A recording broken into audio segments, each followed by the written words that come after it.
तो देखो, अभी हाल ही में मैंने एक सीरीज़ देख के ख़त्म की जिसका नाम था किंगडम। अब पता है कि ये सीरीज़ काफ़ी पहले आई थी, लेकिन इसे ना देखने के लिए मेरे पास अपने पर्सनल रीज़न्स थे। उस रीज़न को मैं इस वीडियो में बताने वाला हूँ और ये भी बताने वाला हूँ कि इस रीज़न को ये सीरीज़ किस तरह से काउंटर करती है, और उस काउंटर की वजह से ही मैंने इस सीरीज़ को देखा। नहीं तो मेरा कोई इंटेंशन नहीं था इस पूरी सीरीज़ को देखने का। तो पहले बात करते हैं उस रीज़न की कि जिस रीज़न की वजह से मैं ये सीरीज़ नहीं देख रहा था। तो देखो, मैं सिर्फ इस सीरीज़ से नहीं, मैं किसी भी ऐसी सीरीज़ को नहीं देखता हूँ जो कि ज़ॉम्बी से रिलेटेड है। ठीक, तो कोई मूवी नहीं है और वो एक पॉइंट ऑफ टाइम पे आके रिपीटेटिव हो जाएगी।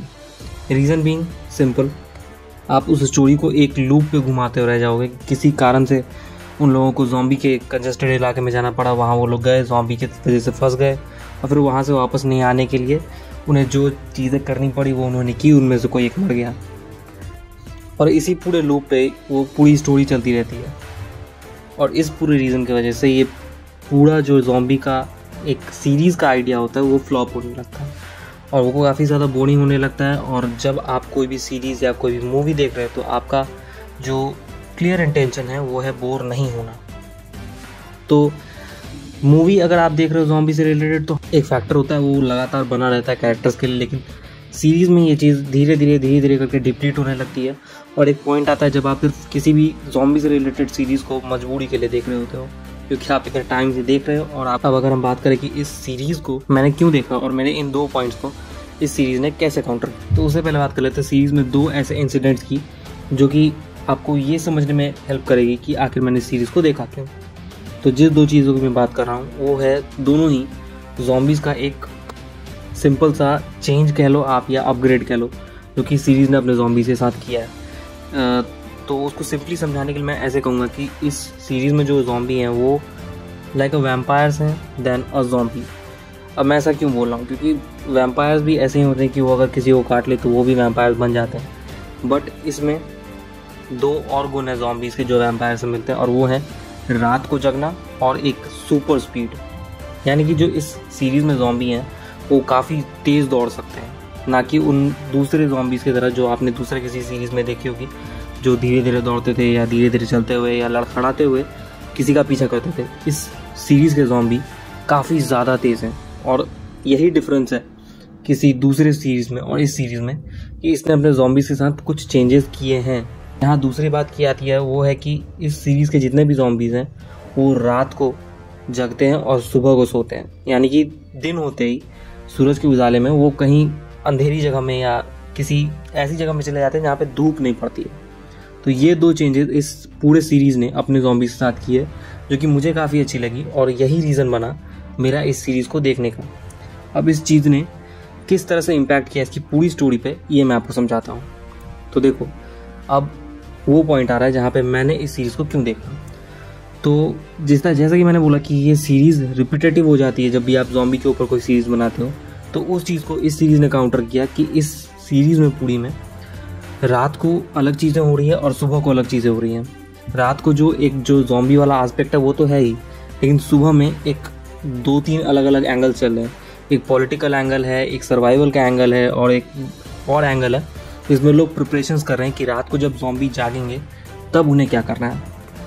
और जैसा कि मैंने बोला पॉलिटिकल एंगल है, तो वो भी काफ़ी अच्छा खासा एंगल है और काफ़ी अच्छी खासी स्टोरी दी गई है उस पूरे पॉलिटिकल एंगल को, क्योंकि अब सीरीज़ का नाम ही किंगडम है, तो ये एक किंगडम पे बेस्ड है और इसी पे बेस करके इस पूरी स्टोरी को लिखा गया है। और ऑब्वियसली अगर ज़ॉम्बीज़ है तो सर्वाइवल वाला पॉइंट तो आता ही है।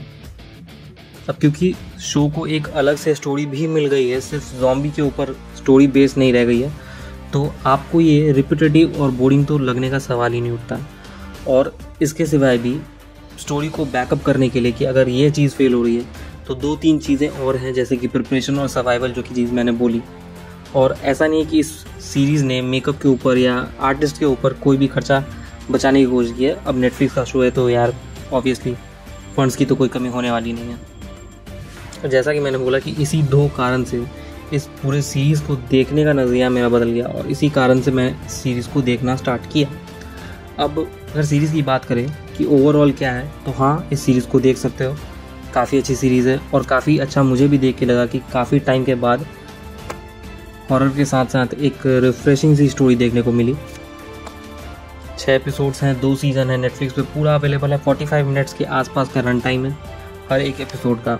लेकिन ऐसा नहीं कि इस सीरीज़ में कोई प्रॉब्लम नहीं है, कुछ प्रॉब्लम्स मुझे दिखी जो कि मैं समझता हूँ कि बताना ज़रूरी है अगर मैं इस सीरीज़ का रिव्यू कर रहा हूँ तो देखो, सबसे पहली जो प्रॉब्लम है वो ऐसी है जो बहुत सारे सीरीज़ मैंने देखी है होती है, वो है कि अगर आपको मेन कैरेक्टर बचाना है तो आप कुछ भी कर दोगे।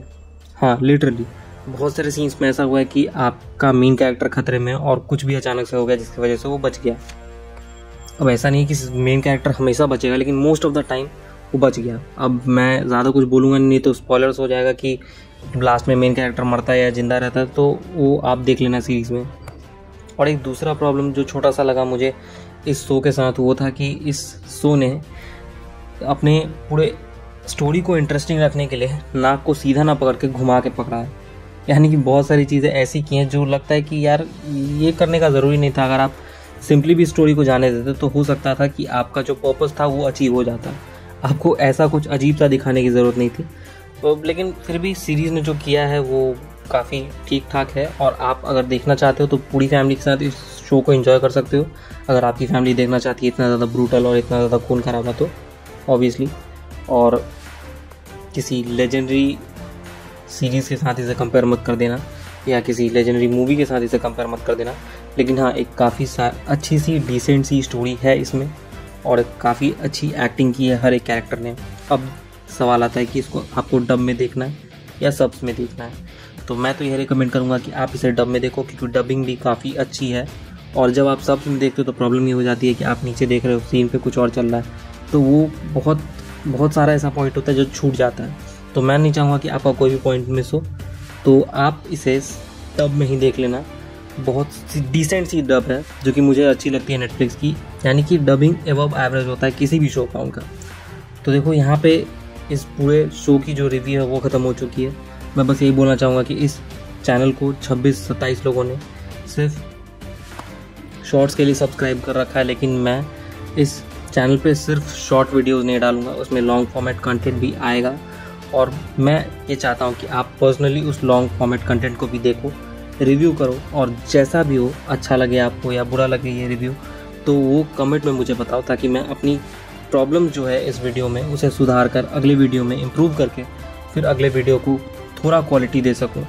तो ये एक रिक्वेस्ट है आप सभी से जो इस वीडियो को देख रहे हो कि आप कमेंट ज़रूर करो और मुझे बताओ कि क्या होना है, क्योंकि अब चैनल नया है, और चैनल नया है तो मुझे अपना कंटेंट अपग्रेड करने के लिए आप ही लोग से रिव्यू लेना पड़ेगा अपने चैनल के लिए। तो इसी के साथ thank you for watching, bye. Subscribe कर लेना अगर नए हो तो, और अगर सब्सक्राइब कर रखा है तो प्लीज़ कमेंट करके बता देना एक और बार कह रहा हूँ। बाय।